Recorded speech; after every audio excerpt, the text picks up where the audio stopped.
যেই বিএনপির নেতা কর্মীদের জন্য গত 15 বছর লড়াই করলাম তারা আমাকে এখন ধাক্কা দেয়। বিএনপির আওয়ামী লীগ বিষয়ক সম্পাদক যারা রয়েছেন তাদের মধ্যে অন্যতম রুমিন ফারহানা। মানবতার কোনো দাম নাই, মানুষের প্রতি ভালোবাসার কোনো দাম নাই। ফজলুর রহমান প্রার্থী হলেও মনোনয়ন পাননি ব্যারিস্টার রুমিন ফারহানা। আওয়ামী লীগ শাসনামলে আন্দোলন সংগ্রামে নিয়মিত সংবাদ সম্মেলন করেছেন। দলের বহু নেতাকে যখন খুঁজে পাওয়া যেত না তখন তিনি পল্টন অফিসে রাত্রি যাপনও করতেন। বলছি বিএনপির সিনিয়র যুগ্ম মহাসচিব রুহুল কবির রিজভীর কথা। ত্রয়োদশ সংসদ নির্বাচনের সম্ভাব্য প্রার্থী তালিকায় নাম নেই সিনিয়র এই নেতার। 17টা বছর আমি শুধু জেলখানা কোর্ট এই করছি। আমার হাজবেন্ড এই 17টা বছর 100টার উপরে মামলা, সংসারটাও ঠিক মতন করি নাই। আজকে কি এই ফল পাওয়ার জন্য, এইটুকু দেখার জন্য? বিএনপির সব নেতারা যখন জেলে তখন পল্টনে তিনি সংবাদ সম্মেলন করতেন, আন্দোলন এমনকি সংগ্রামের কর্মসূচি ঘোষণা করতেন। তিনি রুহুল কবির রিজভী, তিনি এবার মনোনয়ন পাননি। এবার রুমিন ফারহানাও মনোনয়ন পাননি। দর্শক, রুহুল কবির রিজভী মনোনয়ন না পাওয়ায় খালেদা জিয়া দুঃখ প্রকাশ করেছেন। এমনকি রুমিন ফারহানার মনোনয়ন পাওয়া নিয়ে খালেদা জিয়া কি বলেছেন এই ভিডিওতে দেখতে পারবেন। দর্শক, কেন রুমিন ফারহানা মনোনয়ন পাননি, ফয়জুল হক কেন মনোনয়ন পেয়েছেন, এই ভিডিওতে জানলে আপনি অবাক হয়ে যাবেন। কি কি ঘটতে যাচ্ছে বিএনপিতে, না টেনে দেখবেন, একটি লাইক করে আমার সাথেই থাকবেন। যেই বিএনপির নেতা কর্মীদের জন্য গত 15 বছর লড়াই করলাম তারা আমাকে এখন ধাক্কা দেয়। বিএনপির আওয়ামী লীগ বিষয়ক সম্পাদক যারা রয়েছেন তাদের মধ্যে অন্যতম রুমিন ফারহানা। মানবতার কোনো দাম নাই, মানুষের প্রতি ভালোবাসার কোনো দাম নাই। ফজলুর রহমান প্রার্থী হলেও মনোনয়ন পাননি ব্যারিস্টার রুমিন ফারহানা। আসন্ন ত্রয়োদশ সংসদ নির্বাচনের জন্য বিএনপির প্রাথমিক প্রার্থী তালিকা প্রকাশকে কেন্দ্র করে রাজনৈতিক অঙ্গনে চলছে নানা বিশ্লেষণ। দলের মহাসচিব মির্জা ফখরুল ইসলাম আলমগীর 237 জনের নাম ঘোষণা করেছেন।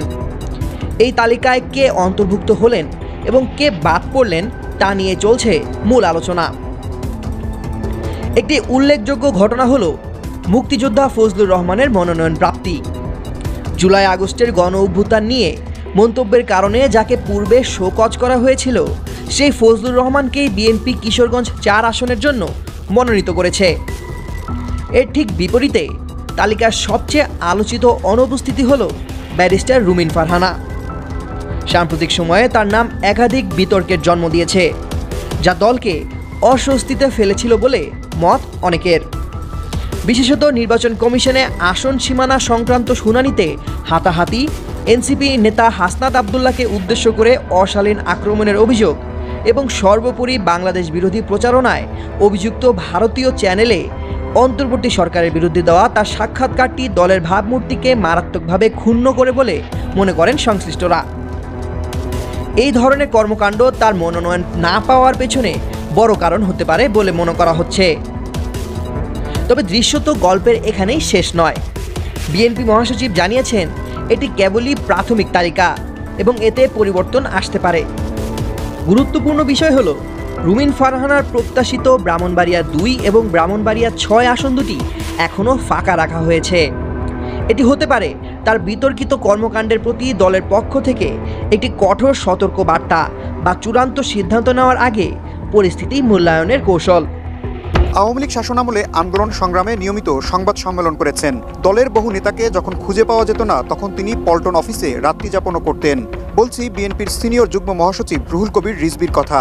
ত্রয়োদশ সংসদ নির্বাচনের সম্ভাব্য প্রার্থী তালিকায় নাম নেই সিনিয়র এই নেতার।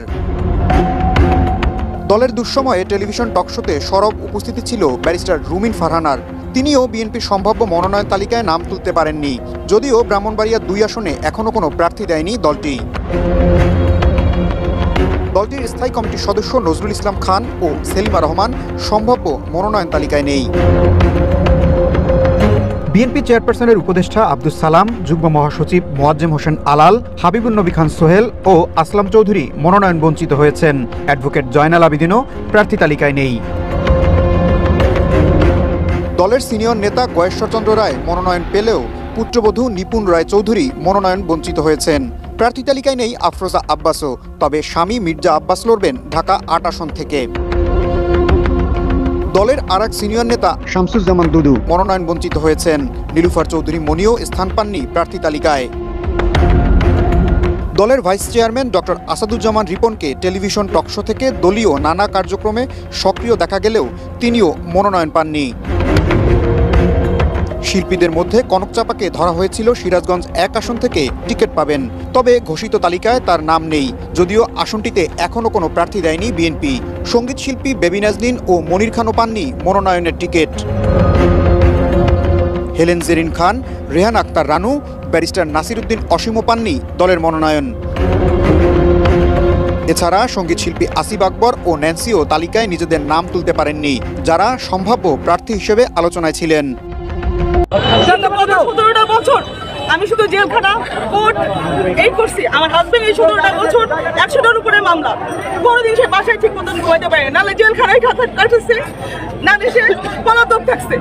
সারাটা জীবন সে রাজনীতি নিয়ে কাটাইছে, সংসারটাও ঠিক মতন করি নাই। আজকে কি এই ফল পাওয়ার জন্য, এইটুকু দেখার জন্য সে যখন জেলে থাকছে, যখন সে জেলে থাকছে, এই সবাইকে নিয়ে আমি রাজপথে থাকছি, আমার পরিবারের প্রত্যেকটা মানুষ রাজপথে থাকছে। এই আওয়ামী লীগ শাসন আমলে আমার বাড়িঘর পুড়ে দিছে, সবকিছু শেষ করে দিছে।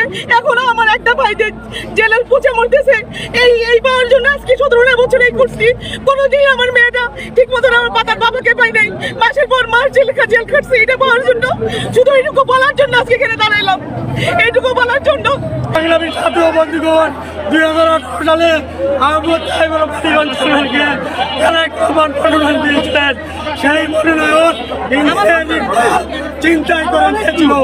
আমরা ওই ধৈর্য ধরেছি, আমরা ধৈর্য ধরবো না। মনোনয়ন দিয়ে প্রত্যাহার করা না হয়, মনোনয়ন দিয়ে প্রত্যাহার করা না হয়, আমরা গরিবের 50,000 হিরণের ভক্ত, আমরা মরবো।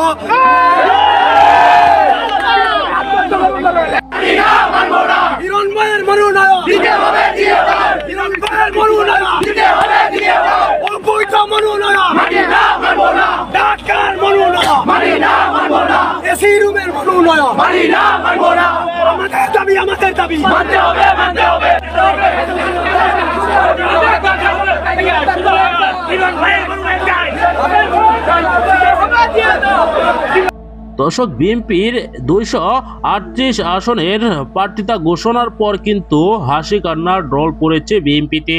যে মনোনয়ন পেয়েছে সে তো খুশি, যারা না পেয়েছে তারা কেউ কান্না করছে, কেউ আন্দোলন সংগ্রাম করছে। রাতেই কিন্তু আমরা দেখেছি যে বিভিন্ন জায়গায় আগুন জ্বালিয়ে রাস্তা অবরোধ করতে। দর্শক, বিএনপির এরকম হাইব্রিড নেতাদের কেন মনোনয়ন দেওয়া হয়নি তা নিয়ে এখন পর্যন্ত কোনো কথা বলেনি দল। আপনারা জানেন, যারা মনোনয়ন বাতিল হয়েছে, রুহুল কবির রিজভী, রবিন ফারহানা সহ আরও বেশ কয়েকজন সিনিয়র নেতার, তারা কিন্তু আন্দোলন সংগ্রাম করেছে। আপনারা জানেন, নিপুণ রায় চৌধুরী, তিনি গয়েশ্বরচন্দ্র রায়ের পুত্রবধূ, তিনিও মনোনয়ন পাননি। তিনি আমরা দেখেছি যে বারবার তিনি রাস্তায় আন্দোলন করেছেন, আহত হয়েছেন। দর্শক, এরকম দৃশ্য দেখার পর অনেকেই ভাবছে যে তারা হয়তো মন্ত্রী হতে পারে। সামনে তাদের জন্য রয়েছে আরো বিশাল চমক। রবিন ফারহানা ও রুহুল কবির রিজভী তাদেরকে ঢাকায় রাজনীতি করাবে, তাদেরকে মন্ত্রী পদ দেওয়া হবে। দর্শক, আপনারা কি এরকম ধারণা করছেন? আপনার মতামত কমেন্টে জানাবেন। পরবর্তী নিউজ পেতে চ্যানেলটিকে সাবস্ক্রাইব করে রাখবেন। এই মুহূর্তে বিদায় নিচ্ছি। আসসালামু আলাইকুম ওয়া রাহমাতুল্লাহ।